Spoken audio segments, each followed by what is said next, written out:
public est distrait. Il ne s'attend plus à être enroulé. Allez, on va mettre ça là-bas, on va faire un essai. Tu me dis quand tu es prêt. Prêt? Très bien.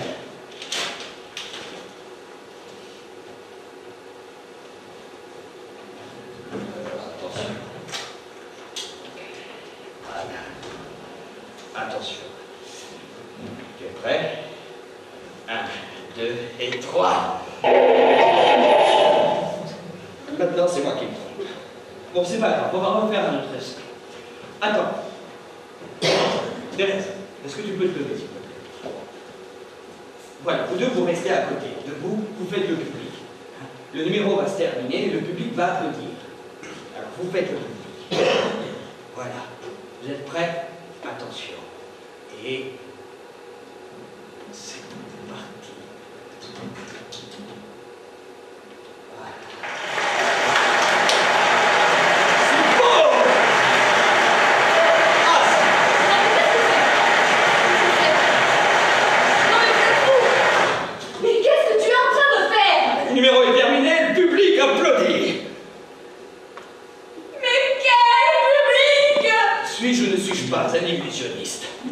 J'ai appelé ce nouveau numéro la multiplication des applaudissements.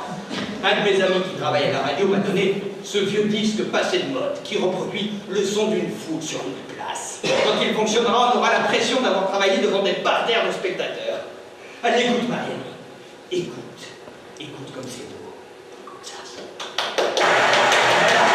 Tu entends, Marianne? Qui ne se sentirait pas orgueilleux? L'illusion est parfaite.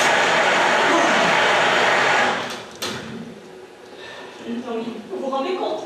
Vous vous rendez compte devant quel irresponsable nous nous trouvons? Et je me trouve par la même occasion. Il pense à multiplier les applaudissements. Et il ne pense pas qu'ici, il y a une soustraction permanente d'argent. Aujourd'hui, pour faire ces quelques courses, j'ai dû engager la dernière de mes boucles d'oreilles. Parce qu'avec l'argent que nous avons gagné il y a 4 jours, j'ai dû payer nos dettes. Mais il y avait 50 000 livres. Et alors? Qu'est-ce que c'est 50 000 livres aujourd'hui? Les arriérés du loyer aux propriétaires? 10 000 livres uniquement pour faire établir le courant. Et d'ailleurs, je te prie de ne plus faire d'expérience à l'électricité, sinon on va nous la couper. Le boucher, le charcutier, mais il y a de quoi s'arracher les cheveux. Mais ce n'est pas grave. Quelque chose va arriver. Et ce qui va arriver, je le sais, moi. Hier, je ne sais pas qui j'ai rencontré. Non. Robert Tamaliano. Robert Tamaliano. Je l'avais pas reconnue parce qu'elle en est réduite à piteux état. C'est elle qui m'a vue. Elle voulait ton adresse. Et alors tu... Et alors, tu me prends pour une imbécile? Je lui ai dit que je ne t'avais pas vu depuis longtemps et que je ne savais pas où tu étais. Elle veut son argent. Elle veut les 100 000 livres qu'elle t'a prêtées. Elle a dit qu'elle remuerait tout à plat, mais qu'elle te trouverait. Et fais bien attention, parce qu'elle est enragée. Dans l'état où elle serait capable de te tirer dessus. Je peux tirer dessus. Très bien. As-tu déjà joué à la roulette? Sais-tu qu'une roulette compte 36 numéros? Une ville compte à peu près 200 000 maisons.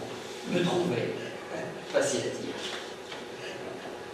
Professeur, moi, j'y ai joué des tas de fois à la roulette. Dans la boule, il y a le diable. Elle tourne, elle tourne, elle tourne. Qui tu vois arriver? Robert Tamaliano, chez toi. Nous l'espérons dehors. Bonjour, professeur. Bonjour, qu'est-ce qu'il y a? Elle est arrivée hier à l'hôtel. Sans doute, il ne connaissait pas votre adresse. Comme j'étais libre, que j'habite par ici, je me suis dit... C'est gentil à toi. C'est important? Très important, oui. Merci encore. Tu veux t'asseoir? Non, merci, je m'en vais tout de suite. Café?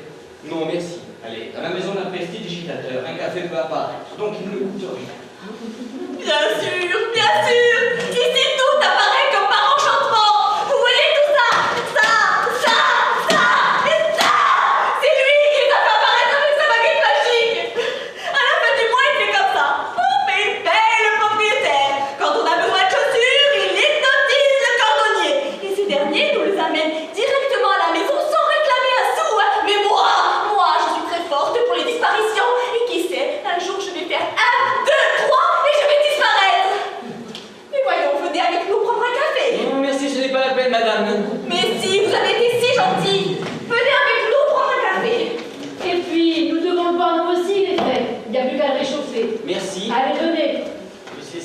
C'est gentil. Je t'en prie. Que personne ne bouge! Que moi je ne touche pas. C'est tout ce que vous pouvez espérer, je suis seul. Je le vois bien. Je ne suis pas aveugle. Je suis brigadier. Beau illusionniste. Je dis haut les mains. Que personne ne bouge. Au nom de la loi, ouvrez. Ce sont des phrases qui me donnent du courage et de l'autorité. Je dois les dire, compris? Vous, monsieur Dispel, restez près de moi. Très bien. Pardonnez-moi, mais qu'est-ce qui se passe ici? Et qu'est-ce qui me vaut l'honneur de votre visite, Dispelta? Vous, je ne vous réponds pas. Vous avez compris? Je ne vous réponds pas. Tout ce que j'avais à dire, je l'ai dit au brigadier ici présent. C'est à lui que vous devez vous adresser. C'est lui qui vous répondra. Très bien. Alors, monsieur le brigadier, puis-je vous demander ce qui me vaut de si grand honneur de vous accueillir chez moi? Dis donc, ami du soleil, ne joue pas les colombes effarouchées. Souviens-toi que la police sait tout et qu'elle est toujours au courant de tout. Monsieur a déposé une plainte circonstanciée et c'est tout ce que j'attendais pour agir, parce que je savais déjà tout.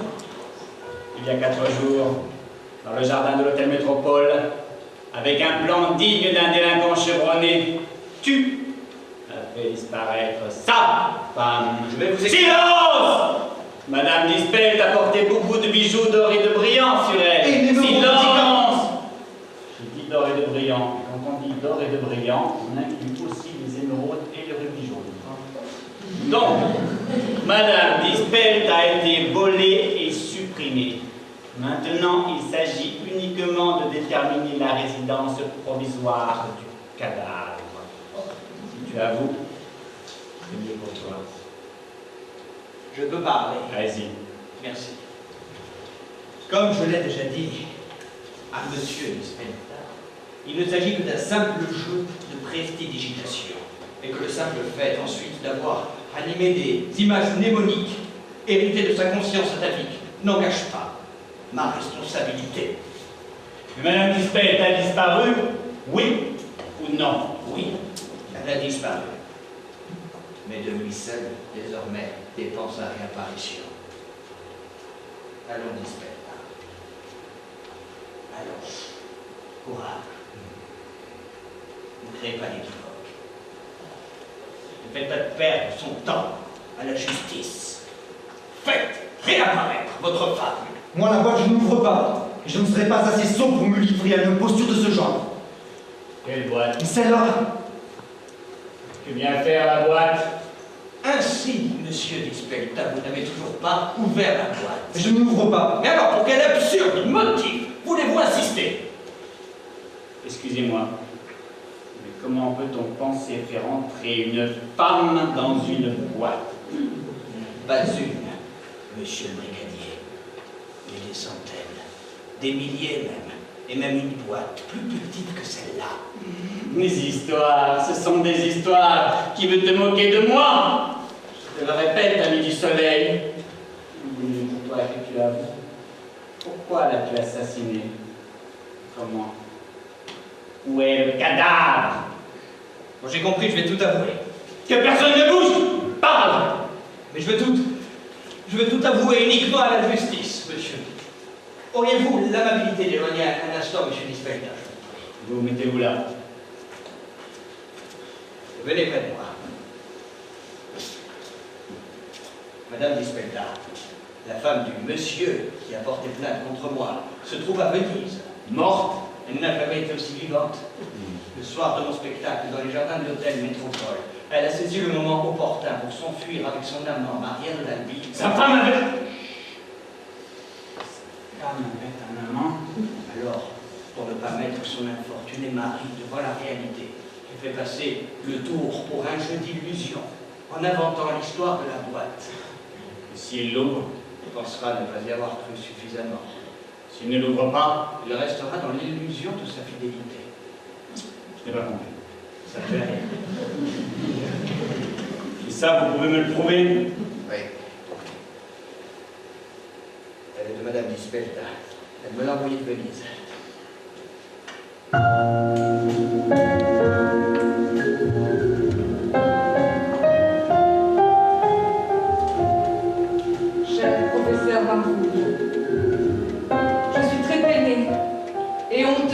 avoir mis dans l'embarras vis-à-vis de mon mari. Mais croyez-moi, ce n'a pas été de ma faute. C'est monsieur Mariano d'Albino qui a voulu m'entraîner avec lui à Venise. Je suis maintenant avec lui, au comble du bonheur. Mon unique regret, c'est ce pauvre Calogero. Et essayer de l'approcher et de lui ôter l'idée de me retrouver. Il n'est pas l'homme de ma vie. Pardonnez-moi et croyez-moi. Votre Martha Disper. Donnez-moi l'enveloppe. Vous reconnaissez cette écriture, vous? Ma femme... Ça suffit. C'est clair, c'est clair, il est cocu, le malheureux. Professeur, Oui, qu'est-ce que j'en fais maintenant de celui-là? fermez-le, monsieur le brigadier. Fermez-le. Il ne serait pas mauvais de le tenir un peu à l'écart. Bon, mais pour quel motif? Pour plainte abusive. Mais il n'y a pas eu de plainte abusive. Envers moi, si. Excusez-moi, pourquoi ne pas le lui dire vous-même? 2 et 2 font 4. Ta femme s'est entrée son amant, lui il vient porter plainte, je les surprends et fini le manège. Excusez-moi, monsieur le brigadier, mais pourquoi ne pas le lui dire vous-même? Moi, qu'est-ce que j'en ai à fiche? Pourquoi j'en aurais plus à fiche de vous? Bien, il me reste encore un détail. Qu'est-ce que je vais en faire de celui-là? Entrez dans le jeu, brigadier. Entrez dans le jeu. Vous sortirez d'affaire en laissant pour le moment ce pauvre malheureux dans son illusion. Comment voulez-vous, oui ou non, me dire quelque chose? Qu'est-ce qu'on fait au juste? Qu'est-ce qu'on doit faire? C'est à moi que vous le demandez? Et à qui sinon à vous? Taisez-vous, essayez plutôt de rester tranquille et allumez 2 cierges à San Gennaro qui vous a fait la grâce de vous épargner un sale quart d'heure. Le professeur ici présent pourrait à bon droit vous intenter un procès en diffamation, tandis que moi, de mon côté, je pourrais vous faire passer 2 ou 3 nuits au violon à l'ombre pour avoir osé vous moquer d'un représentant de l'État. Moi? Vous, lui, Dieu! Quand vous parlez, vous devez savoir ce que vous dites, spécialement quand vous vous adressez à la justice.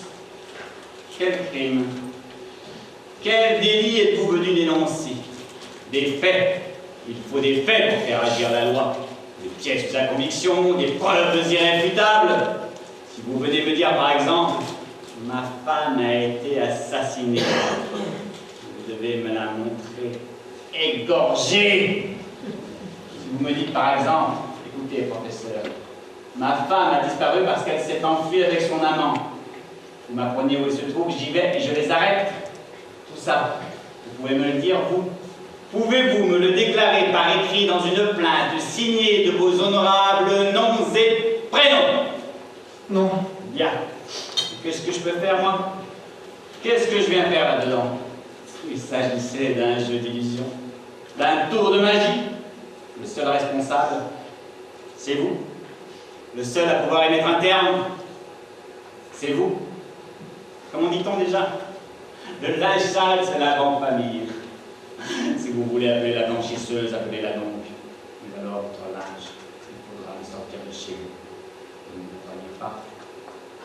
Bonne journée, professeur, et tous mes compliments. Devant certains jeux d'illusion, très cher monsieur, que personne ne bouge.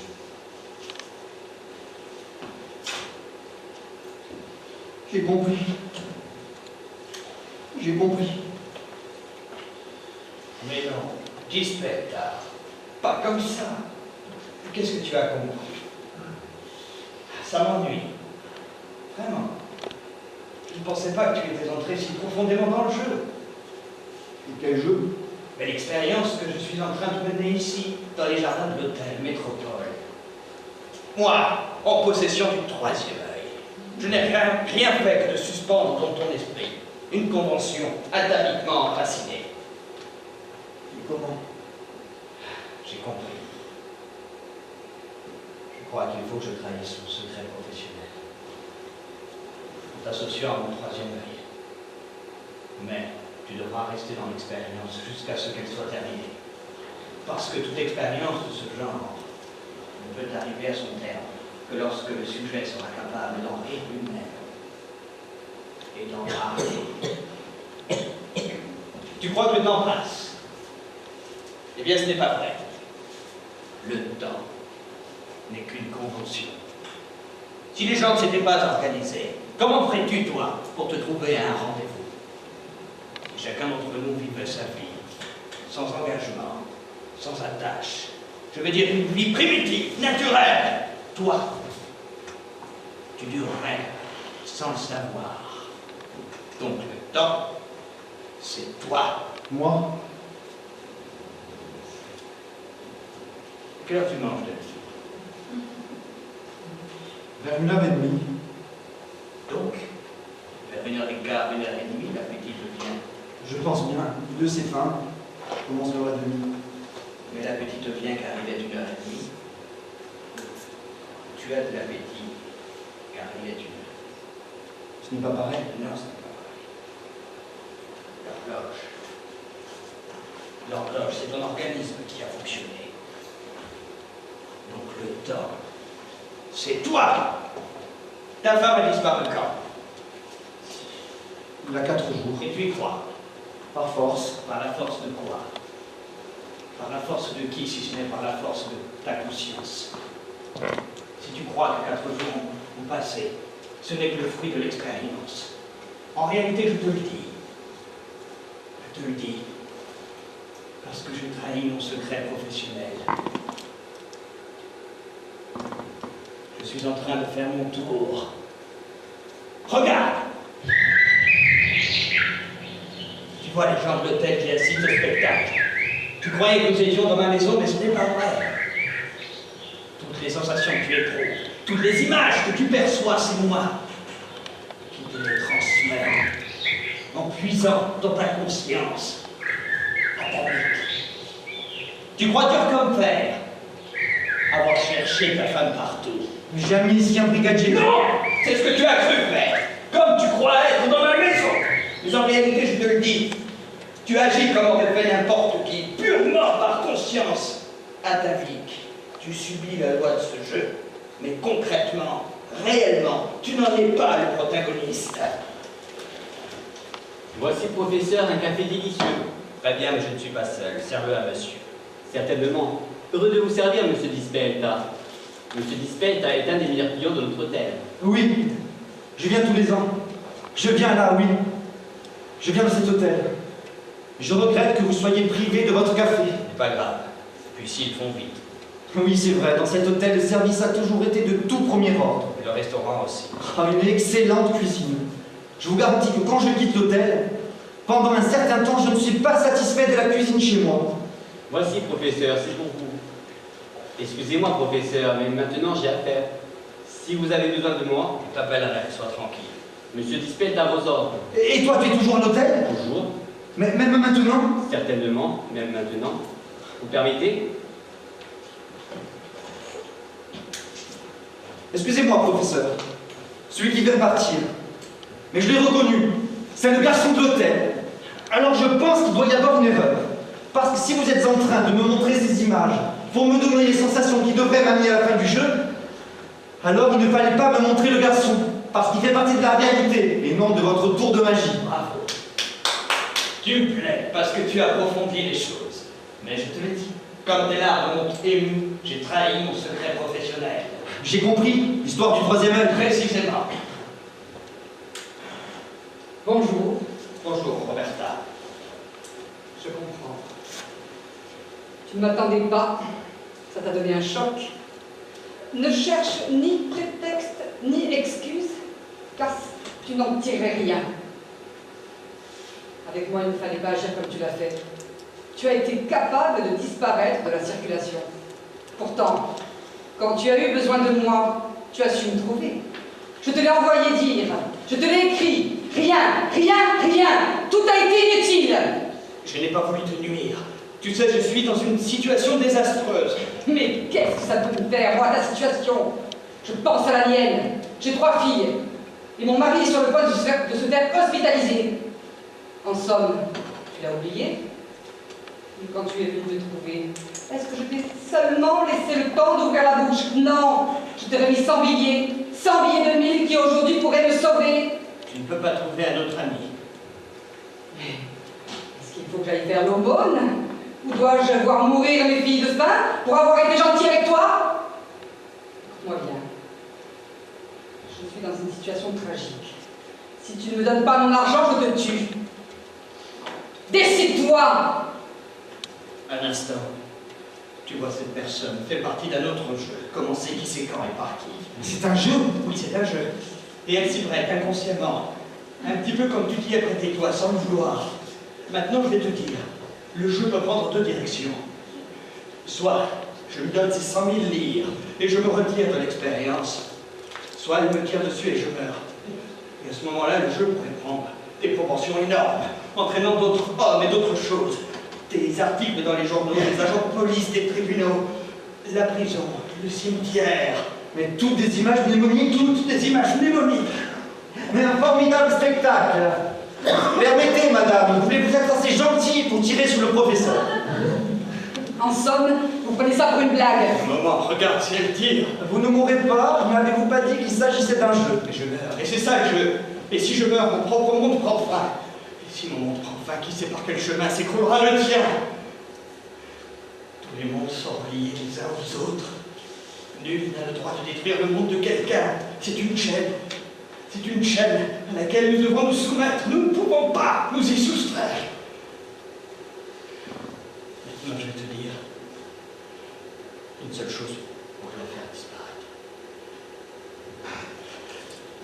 Mesdames et messieurs, n'importe quel prestidigitateur pourrait demander au public pour terminer son tour. Un objet, un mouchoir, un anneau. Eh bien moi, messieurs, dames, pour terminer ce tour, je n'ai besoin de 100 000 livres. Alors qui est disposé à me donner 100 000 livres? Vous. Vous. Vous! Mais vraiment! Oui, Dispecta, donne-moi 100 000 livres, dépêche-toi. Mais je peux te signer un chèque, mais cela ne va pas... C'est très bien, il suffit que le chiffre soit bien clairement écrit. Voilà. Très bien.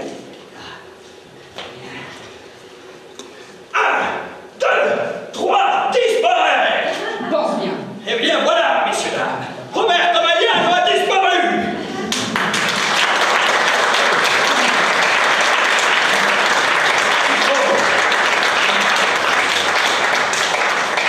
Extraordinaire, hein? Oui. Excusez, professeur, et mon argent? Quel argent? Mais comment lequel? Mon chèque? L'image du chèque. Tu n'as quand même pas cru m'avoir donné un chèque. Tu sais, Dispecta, nous sommes dans une illusion. Il y a certains jeux d'illusion qui durent depuis des millions et des millions d'années conventionnelles. Et certains ne sont toujours pas terminés. Mais pourquoi faisons-nous ces expériences? Mais excusez, professeur, mais que gagnez-vous à faire tous ces jeux d'illusion-là? Je ne sais pas, Dispecta, je ne sais pas. Tu vois, j'exerce moi la profession d'illusionniste. Et je me prête à des tours conduits par un prestidigitateur plus important que moi. Il y a un petit peu par ici. Là, je vais te montrer quelque chose. Viens. Regarde ça. Tu vois les oiseaux?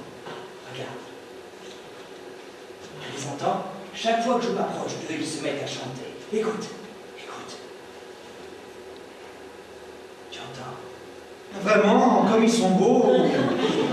Et de temps en temps, tu sais ce que je fais? Non. Eh bien, j'en prends un. Et je m'en sers pour un petit tour de magie. Je prends cette boîte.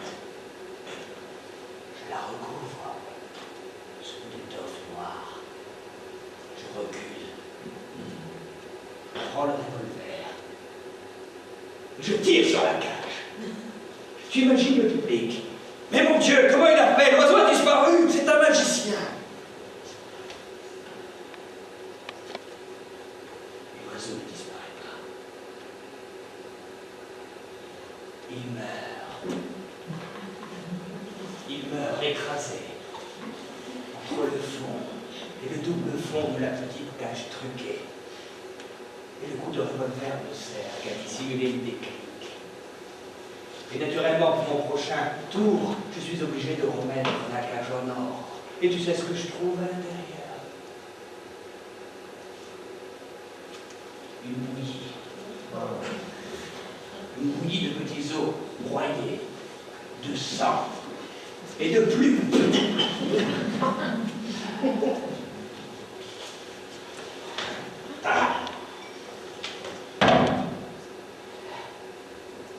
Dispecta. Allez, Dispecta! Reprends-toi un petit peu. Il faut le moral dans la vie. Allez! Regarde, il y a des gens qui attendent la fin du tour. Tu verras, Dispecta. Au début, ça va te paraître une éternité, mais tout va se terminer en un instant. Regarde comme la mer est belle ce soir. Mais ceci est un mur, c'est une des parois de la maison. Tu ne vois pas la mer. Dispecta, Dispecta, avance. Marche avec moi. Marche avec moi. Lentement. Voilà. Lentement, Dispecta. Chut, respire. Attention, attention. C'est ça. Dispecta. Tu vois? S'il y avait eu un mur, nous l'aurions heurté. Mais au contraire, nous sommes très bien passés. Qu'est-ce qu'un mur, Dispecta? Qu'est-ce qu'un mur, si ce n'est un tour de magie préparé? La pierre est une chose, et ça, c'est la mer! On l'entend! C'est la mer! On l'entend! C'est la mer! Et c'est la mer! Et c'est la mer!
Ouvre les fenêtres, il est 9h30.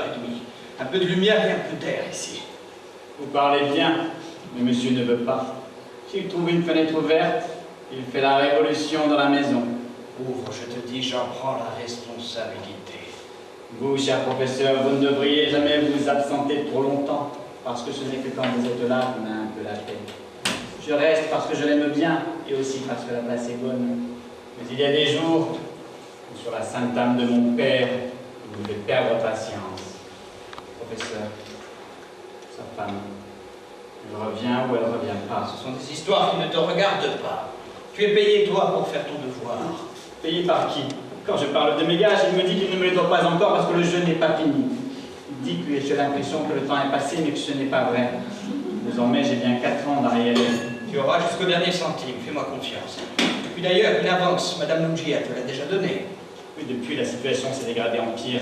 Vous êtes absent depuis presque une semaine et vous ne savez rien. Professeur, cela fait 4 jours qu'il ne veut pas manger. Il ne veut pas manger. Il ne veut pas boire. Il dit que quand il lui vient de l'appétit, c'est une impression qu'il a. Il dit alors qu'il mangera quand le jeu sera fini. C'est inquiétant.